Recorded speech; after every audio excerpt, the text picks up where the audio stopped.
함께 읽었던 이 시편 73편은 제목 그대로 아삽이라는 사람의 시입니다.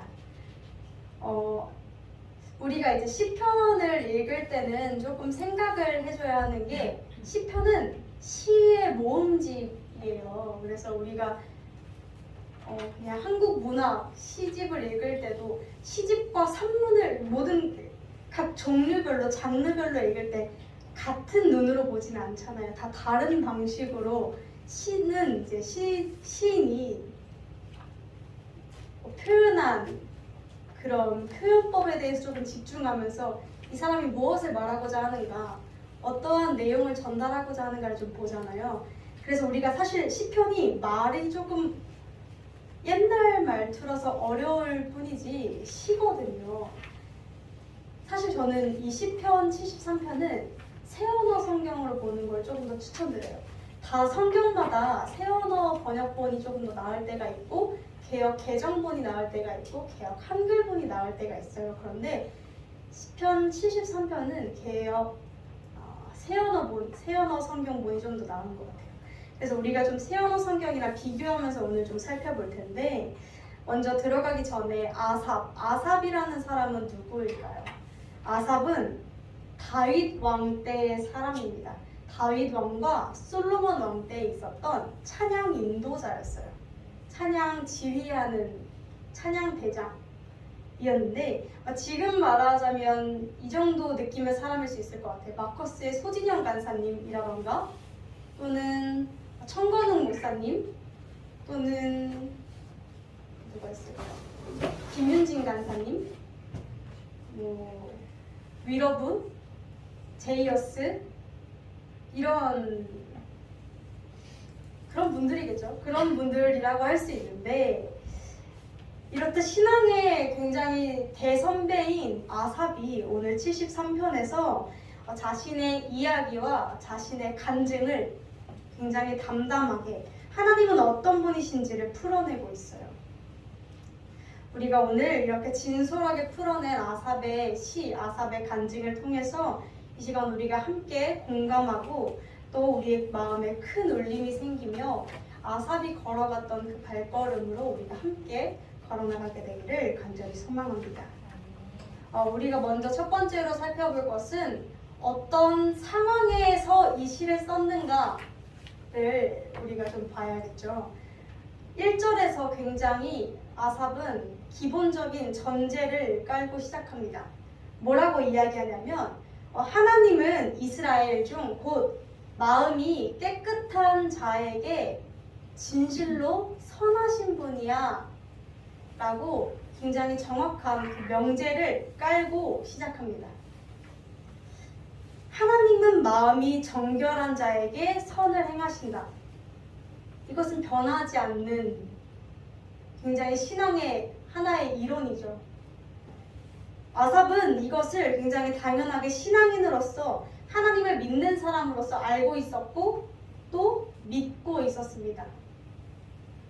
그리고 사실 우리도 이 사실, 하나님은 정결한 자에게 선을 행하시는 분이다 라는 이 사실을 알고 믿으시죠.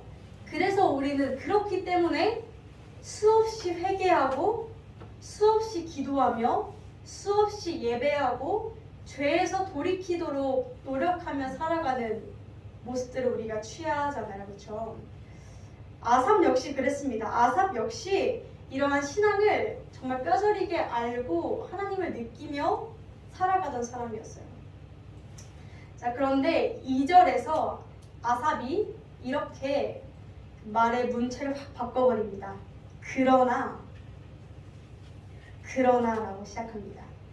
그러나라고 하면서 어떻게 이야기하냐면, 그는 자신이 믿고 있던 상황과는, 자신이 믿고 있던 그 신앙의 이론과는 정반대되는 상황이 펼쳐지고 있음을 보여줍니다. 사실 이 아삽의 간증은 굉장히 아삽에게 있어서 대단한 이야기를 하는 건 아니에요. 아삽의 어떻게 보면 굉장히 부끄러운 치부와 수치스러운 이야기를 드러내는 것인데, 아삽이 이렇게 고백합니다. 나는 거의 넘어질 뻔했고 내 발걸음은 미끄러질 뻔했습니다. 아삽은 이 넘어짐에 대한 원인을 이렇게 이야기합니다. 3절에 보면 내가 악인의 형통함을 보고 오만한 자를 질투하였기 때문입니다. 라고 얘기합니다. 자, 1절부터 어떻게 돼요, 내용이? 자, 보면 이래요. 하나님은 진실로 선하신 분이라는 거를 나도 알고 그것은 변하지 않는 사실입니다. 난 그걸 믿는 사람입니다. 하나님은 마음이 정결한 자에게 복을 주시는 사람입니다. 그런데 내가 굉장히 넘어질 뻔하고 굉장히 무너질 뻔했습니다. 왜냐하면 악인들이 너무나 잘 먹고 잘 살았기 때문입니다. 그리고 그 악인들이 너무나 자기가 잘 먹고 잘 사는 것을 인지해서 스스로 교만하고 오만했기 때문입니다. 그것들을 내가 보고 질투했습니다. 라고 이야기하고 있는 거예요.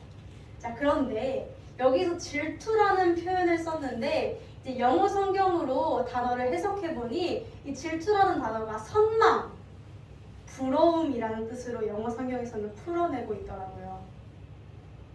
선망과 부러움. 아삽은 이렇게 생각했어요. 나는 내가 믿고 있는 그 하나님은 분명 마음이 정결한 자에게 선을 베푸시는 분이라고 믿고 알고 있었기 때문에 그렇게 살려고 몸부림쳤던 사람입니다. 그런데 내가 넘어질 뻔하게 된 계기는 나보다 마음이 정결하려고 몸부림치는 나보다 악인들이 더 잘 먹고 잘 살고 그들이 더 생계가 편해 보이고 그들의 삶이 더 완만해 보이고 그들의 일생이 너무나 편해 보여서 내가 그들의 삶이 부러웠습니다. 라고 이야기하고 있는 것이죠. 4절부터는 이제 쭉 12절까지 구체적인 이야기들을 합니다. 악인들이 얼마나 잘 먹고 잘 살았는가에 대해서 내가 이렇게 부러워할 수밖에 없었고 내가 이렇게 선망할 수밖에 없었고 내 마음에 질투가 스물스물 올라올 수밖에 없었던 굉장히 구체적인 이야기들을 늘어놔요. 제가 새 언어본으로 좀 읽어드릴게요. 악인들은 일평생 고통이 없습니다. 그들은 다른 이들처럼 어려움이나 병을 가지지도 않았습니다. 너무나 건강합니다. 죽을 때라도 좀 아프게 죽어야 되는데 죽을 때도 조이는 끈이 없고 오히려 그들은 편안하게 잠듭니다. 그래서인지 그들은 교만을 목걸이로 삼고 폭력을 옷으로 입고 살아갑니다. 오히려 그들의 삶이 나아 보입니다. 그들은 악을 토하고 탐욕을 부립니다. 그들은 남을 조롱하고 악한 말을 하며 거만하고 남을 위협하는 사람들입니다. 그들은 이제 하나님을 입으로 대적하고 땅에 있는 사람들은 험담하기 시작합니다. 그들은 이렇게 이야기합니다. 하나님이 무엇을 알겠으며 지존자에게 지존하신 그 하나님이라는 분에게 어떤 능력이 있겠느냐? 그분에게 능력이 있다면 내가 이렇게 잘 먹고 잘 살 수 있겠느냐? 라고 이야기한다는 것입니다. 그들은 악인들이라도 항상 평안하고 그들의 재물은 날로 불어나는구나 라고 이야기하고 있습니다. 우리가 아삽을 포함한 우리 신앙인들이 기본적으로 가지고 있는 그 믿고 있는 따르고 살고 있는 것은 인과응보, 권선징악,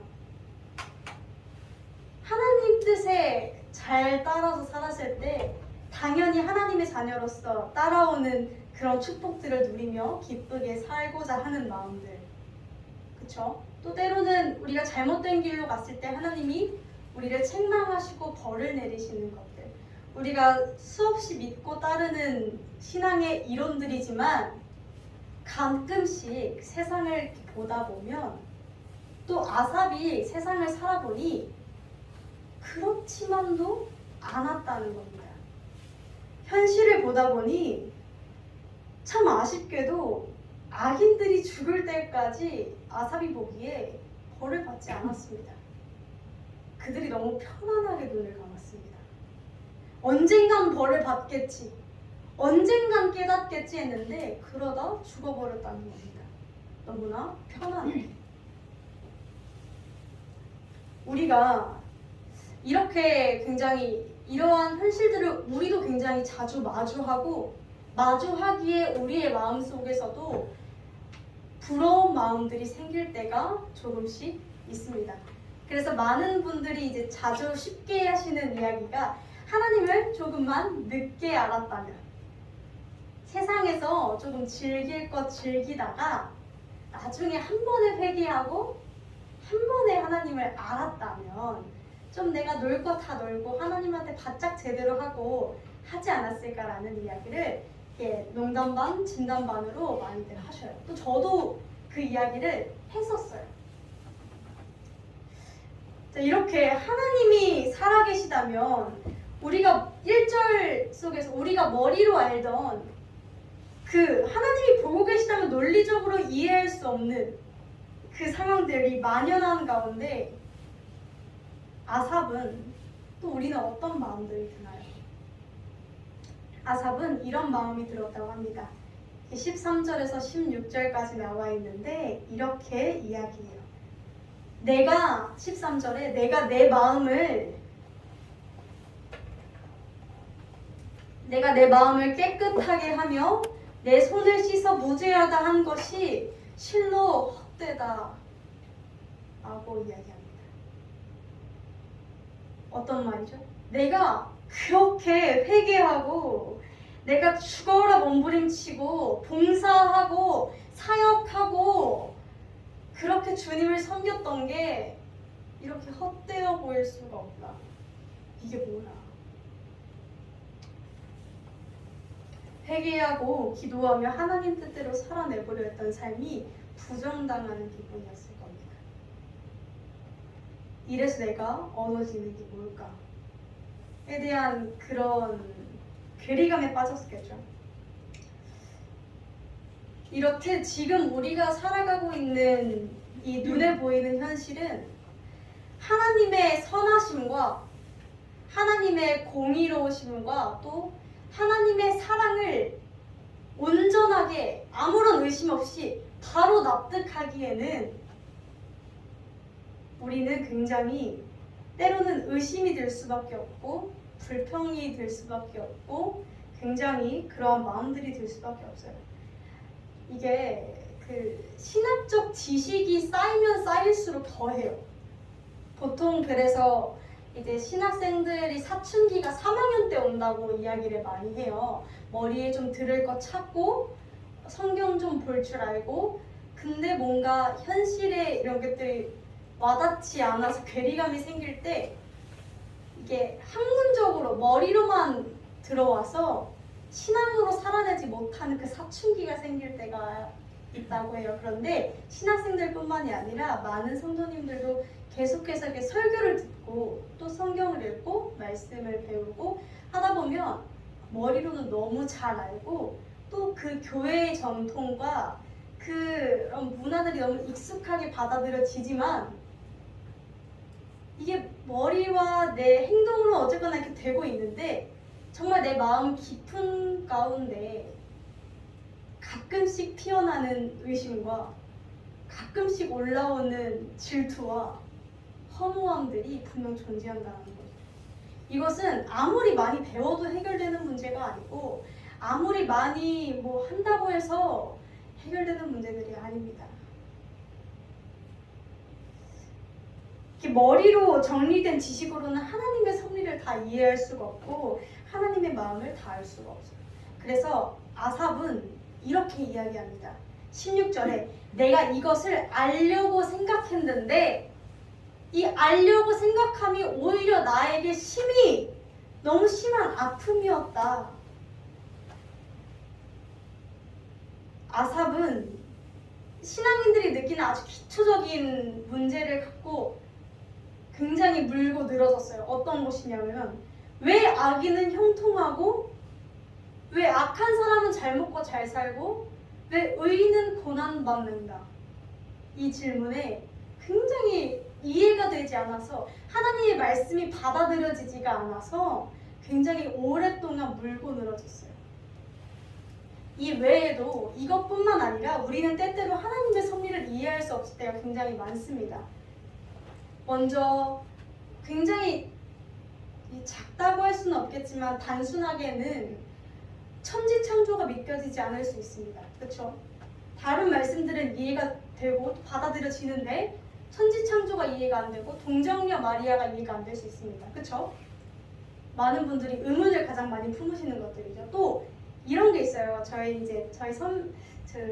전도사님이 한 전도사님이 얘기해 주셨던 건데 그 다윗이 밧세바라는 여자를 사실 말이 이제 범했다지 이제 강간을 한 거잖아요.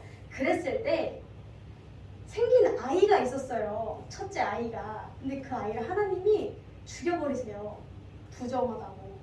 근데 그러고 나서 두 번째로 밧세바와 다윗 간에 생긴 아이가 솔로몬이거든요. 근데 하나님 그 솔로몬을 살려두시잖아요. 그리고 그 솔로몬의 아들의 아들의 아들의 아들을 해서 예수님이 태어나시거든요. 이게 그 전도사님이 이해가 안 된 거예요. 그럴 거면 첫째 아들을 왜 죽였냐는 거예요. 그 억울한 애를 아무 잘못도 없는 애가 잘못한 거야. 그 둘은 아니지. 그 다윗이 잘못했지. 왜 그 애를 죽이고 왜 두 번째 낳았는데 별나지 않냐는 거예요. 그래서 이게 성경이 넘어가지가 않아서 하나님 뭐야? 이러면서 막 씨름을 했었대요. 그러다가 이제 한 교수님한테 가서 이게 이해가 안 된다. 설명 좀 해줘라. 이렇게 했는데 교수님이 이렇게 말씀하셨다고 해요. 너도 이해 안 되지? 나도 이해 안 돼. 나도 이거 이해 안 돼. 야, 모르겠다, 야, 나도. 근데 우리는 하나님을 다 이해할 수 없어. 애초에 우리를 창조하신 우리의 시스템을 설계하신 분의 마음 우리가 어떻게 알겠니? 그렇게 말씀하시더래요. 사실 그래서 성경을 읽다 보면 또 신앙을 살아내다 보면 억울할 때도 많고 답답할 때도 많고 이해가 안 될 때도 많고 굉장히 그래요. 굉장히 그런데 그래서 아삽은 그러한 마음 가운데서 굉장히 괴로워하고 있었어요. 근데 그 와중에도 아삽이 진짜 정말 저는 대단한 사람이었다고 느껴진 구절이 뭐였냐면 15절이에요. 15절에 이렇게 얘기해요. 내가 만일 스스로 이르기를 내가 그들처럼 말하리라 하였더라면 나는 주의 아들들의 세대에 대하여 악행을 행하였으리라. 이게 무슨 말일까요? 이게 뭔 말이냐면 이런 얘기예요. 내가 만약에 이런 마음 너무나 혼란스럽고 고통스럽고 이런 의심과 하나님에 대한 불평이 드는 이 마음을 입을 말하리라 해서 다른 사람들에게 이야기를 하면 다른 주의 자녀들이 시험에 들었을 거야. 그래서 내가 말하지 않았어. 라고 얘기해요. 그러니까 이런 느낌이에요. 예를 들어서 굉장히 유명하다라고 얘기하기 그렇지만 굉장히 그런 존경받는 목사님이 사실 나는 이런 것 때문에 시험 받고 있습니다 라고 얘기했을 때 어쩌면 그 자신의 모습 때문에 다른 이들이 시험에 받지는 않을까? 라고 하면서 자신의 그 힘든 상황과 마음을 추스리고 입을 닫고 덕이 되지 않을 것 같아서 누르고 혼자 괴로워하고 있었는 거죠. 하나님을 혹시 욕보이게 될까봐. 아삽 굉장히 대단한 사람이에요. 사실 말을 제어하는 게 가장 어렵잖아요. 너무나 괴로운 가운데에서도 아삽은 하나님에 대한 의심과 불평이 막 올라온 중에서도 그 말을 뱉지 않았어요. 진짜 하나님 사랑했던 사람이에요. 자, 그런데 사랑하는 성도 여러분, 하나님께서 아삽이 하나님 너무나 의심이 올라옵니다. 당신이 살아계시다면 왜 세상이 이렇습니까? 라는 이 질문을 물고 늘어지고 그리고 하나님에 대한 사랑을 지켜나갔을 때 하나님께서 아삽에게 두 가지를 깨닫게 하십니다. 아삽이 17절에 이렇게 이야기해요. 그런데요 여러분, 제가 하나님의 성소에 들어갔을 때 두 가지를 깨달았습니다 라고 이야기하면서 이야기의 분위기를 바꿔버립니다. 무엇을 깨달았을까요? 하나님이 어떤 마음을 주셨을까요? 첫 번째로는 하나님께서 악인들에게 반드시 주실, 절대로 취소되지 않을 심판에 대한 확신을 주셨습니다. 심판이 없는 듯하나 당장에 내 눈앞에 보이지 않는 듯하나 그들이 평안히 눈을 감은 듯하나 이 세상의 삶이 끝이 아니기에 그 모든 강했던 힘과 으스댔던 그 모든 그들이 가졌던 권력과 명예와 부와 그 모든 것들도 절대 하나님의 심판을 막을 수 없고, 그렇기에 그 어떤 누구라도 하나님을 떠난 자에게는 심판이 올 수밖에 없다는 것. 주님의 일하심은 멈추심이 없고 주님의 시간은 계속해서 흐르고 있다는 그 사실을 아삽이 깨닫게 됩니다. 또 두 번째로는 아삽 자신을 향한 하나님의 사랑을 깨닫습니다.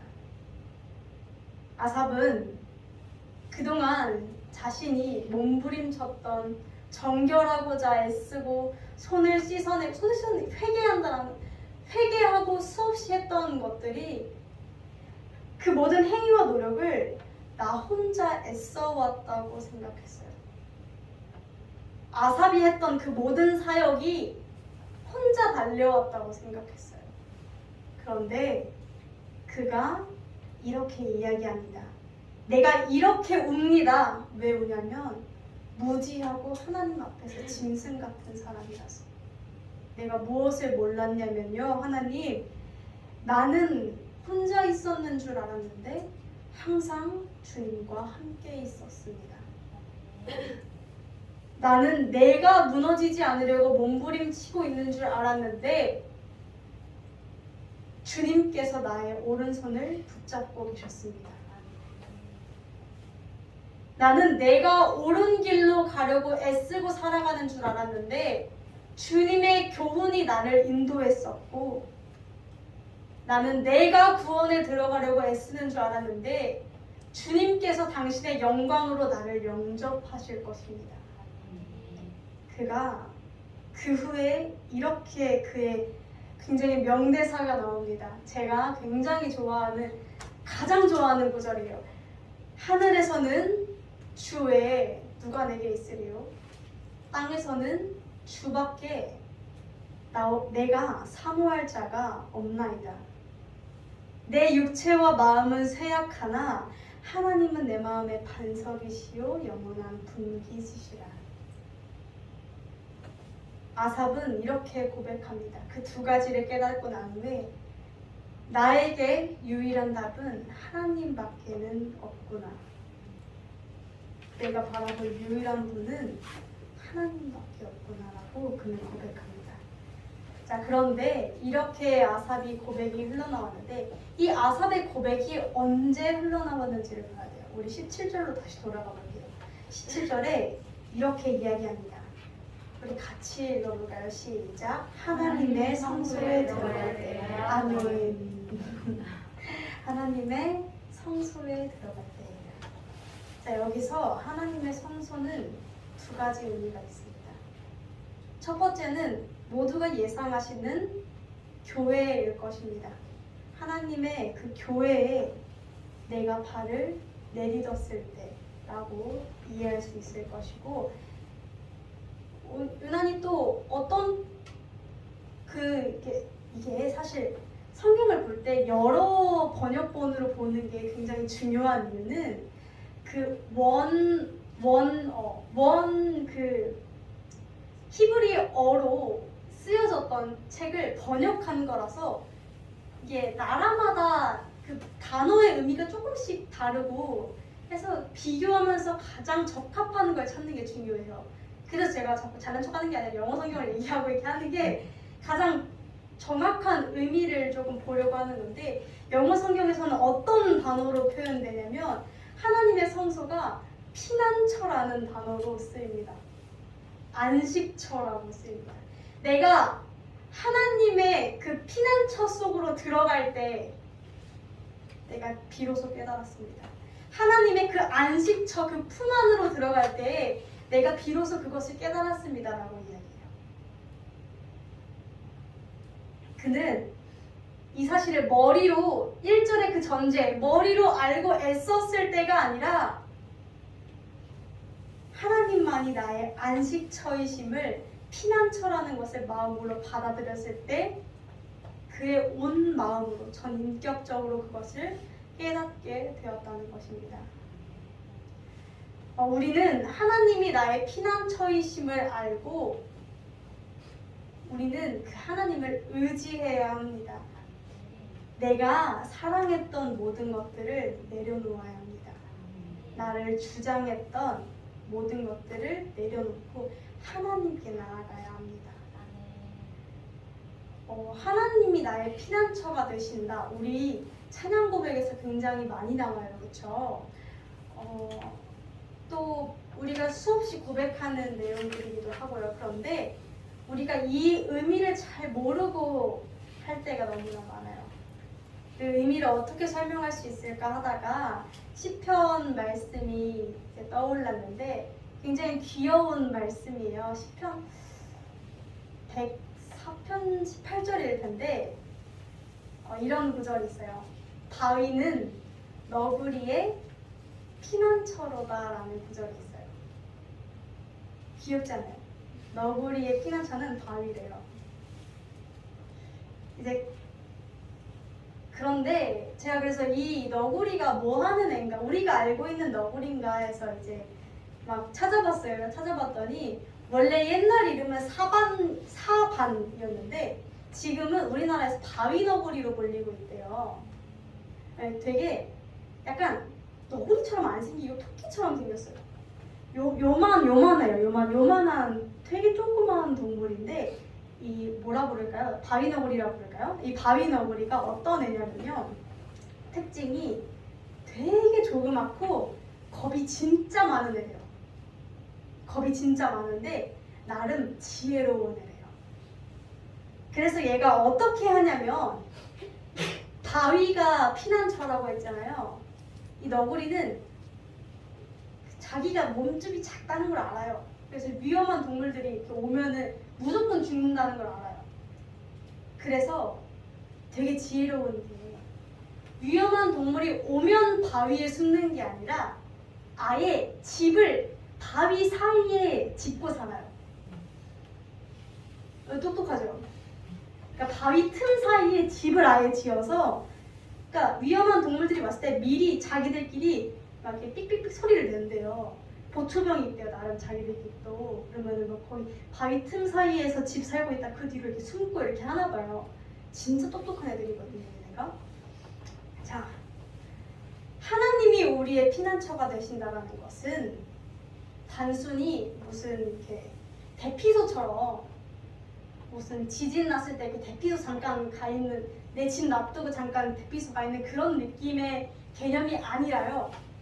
문제가 생겼을 때 막 이렇게 하나님 뒤 이렇게 이게 아니라 나는 어차피 언제 위험이 몰려닥쳐올지 모르고 내 인생이 언제 끝날지 모르고 나는 그렇게 지금 당장 내 하루도 너무 버겁고 내일의 삶을 예측할 수도 없는 나라서 아예 그냥 마음 편하게 하나님 그 뒤에 집을 짓고 사는 사람이 하나님을 나의 피난처로 사는 사람이에요.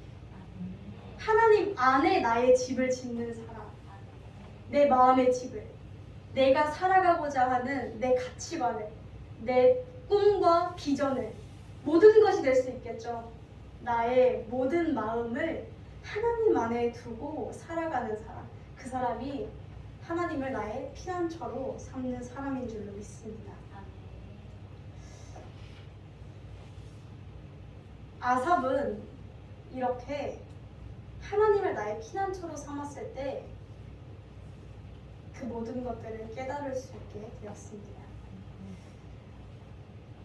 우리가 굉장히 이런 많은 고백들을 해요. 하나님은 나의 피난처이시다라는 고백들을 자주 하곤 하는데 과연 그게 나의 정말 진실된 고백인가를 조금 돌아볼 필요가 있는 것 같아요. 왜냐하면 사실 우리가 머리로 알고 있는 거랑 우리가 정말 온 마음을 하나님께 믿고 따르는 삶이랑 굉장히 달라요. 이것은 물론 행동을 가지고 하는 것은 아니지만 행동이 완전 다를 수밖에 없어요. 삶의 방향과 초점이 정반대로 흐르고 있거든요. 그래서 보면 목사님들은 아시잖아요. 보면 보여요. 신앙이 있는지 신앙이 없는지. 이게 정말 행동 가지고 구원받는 건 아니에요. 그러나 하나님 안에 집을 거하는 사람은 모든 행동이 다를 수밖에 없어요. 이미 내 집이 하나님 안에 있으니까요. 생각하는 것도 말하는 것도 물론 온전한 사람은 없겠죠. 그러나 그렇게 살려고 매일 깨지는 사람이겠죠. 우리가 정말 그런 진실된 고백을 하고 있는지를 돌아보기를 원합니다. 그리고 만약 아삽처럼 진실된 고백이 나오지 않고 마음에 의심이 또는 불평이, 원망이 때로는 몰려와서 내 마음이 가끔씩 흔들린다면 이 흔들림을 그냥 넘기지 마세요. 이 흔들림은 신앙이 성장할 기회입니다. 이 흔들림을 이따 오면 되겠지가 아니라 이 흔들림을 잡고 늘어지시는 분들이 되기를 원합니다. 하나님은 그렇게 하나님의 이름을 간절히 구하고 씨름하는 이들에게 져주세요. 그리고 알려주세요. 야곱과 씨름하실 때 하나님의 천사가 야곱에게 졌어요. 그런데 우리는 이야기해요. 하나님이 져주시는 거지. 알잖아요. 하나님이 지실 분이 아니거든요. 근데 하나님을 자꾸 늘어지면 자식 이기는 부모 없다고 알려주세요. 더군다나 하나님의 것을 알고자 해서 신앙을 세우고자 하는 기도인데 안 들어주실 분이 아니에요. 우리가 그렇게 간절히 구하는 모습들이 되기를 원합니다. 그리고 마지막으로 아삽은 그렇게 깨닫고 난 후에 자신의 행보를 멈추지 않았어요. 그는 어떻게 했냐면요. 28절에 이야기합니다. 하나님께 가까이함이 내게 복이라 내가 주 여호와를 나의 피난처로 삼아 주의 모든 행적을 전파하리이다. 새 언어 성경으로는 이제 내가 주님을 나의 피난처로 삼았으니 주의 모든 말씀을 전파하렵니다 라고 이야기해요. 이 사실을 기억하기를 원합니다. 아삽은 다시 생각해보면 세상 때문에 넘어졌어요. 세상은 아삽에 있어서 나를 넘어뜨리려고 한 존재였고 나를 흔들리게 했던 존재였어요. 그런데 그 불합리한 세상에 아삽이 어떻게 나아가냐면 이제는 하나님을 자랑하며 나아가겠다 합니다. 그 세상으로 다시 향하여 나아가겠다고 해요. 이제는 하나님을 붙들고. 아삽이 강해져서가 아닙니다. 사실 아삽이 이렇게 씻고 나서 그 다음날 넘어졌을지 일주일 뒤에 넘어졌을지 그것은 우리는 모릅니다. 우리 알잖아요. 막 기도하고 주님 이렇게 했다가 그 다음날엔 또 넘어지잖아요. 우리가 강해져서 이런 고백을 할 수 있는 게 아니죠. 다만 아삽은 이 경험을 통해서 알았어요. 하나님이 나의 피난처시구나. 세상이 아무리 몰려와도 나는 피할 곳이 있구나 라는 사실을 그는 깨달았습니다. 그래서 그는 나아갈 수 있는 거예요. 무너져도 돌아올 것이 있으니까. 또 한 번 더 나아갈 수 있는 힘을 주시니까. 우리가 이 사실을 굉장히 마음 깊이 깨달아 나가기를 원합니다. 우리가 우리가 참 마음 아픈 것이 우리는 다 사실 여기 계신 많은 분들이 하나님의 사랑을 절절하게 느끼셨던 분들이고 그 간증들이 있으신 분들이라고 저는 알고 있고 또 믿고 있거든요. 그런데 우리 교회가 굉장히 반성해야 할 것은 이 부분이에요.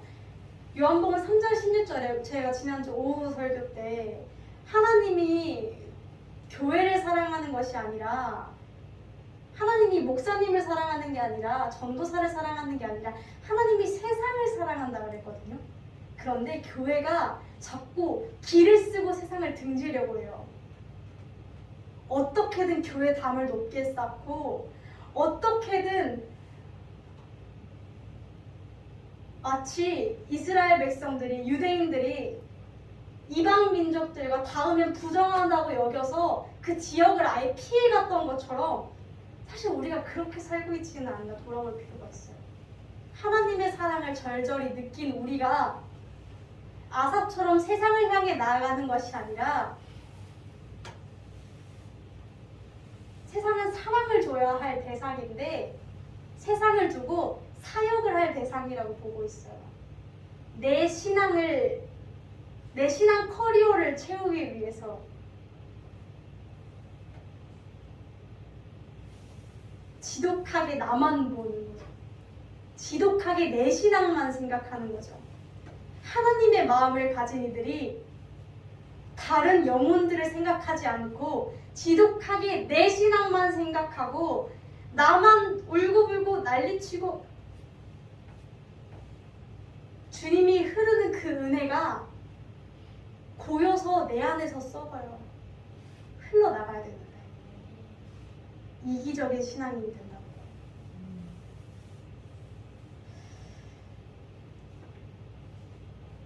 우리가 반드시 이렇게 아삽처럼 또 한 번 다시 일어나 주님께서 우리를 공감하시는 이유는 그 공감을 넘어서 그 공감을 받아서 세상으로 나아가라. 그리고 하나님이 주신 그 사랑을 내 삶으로 드러내라. 그뿐인 줄로 믿습니다.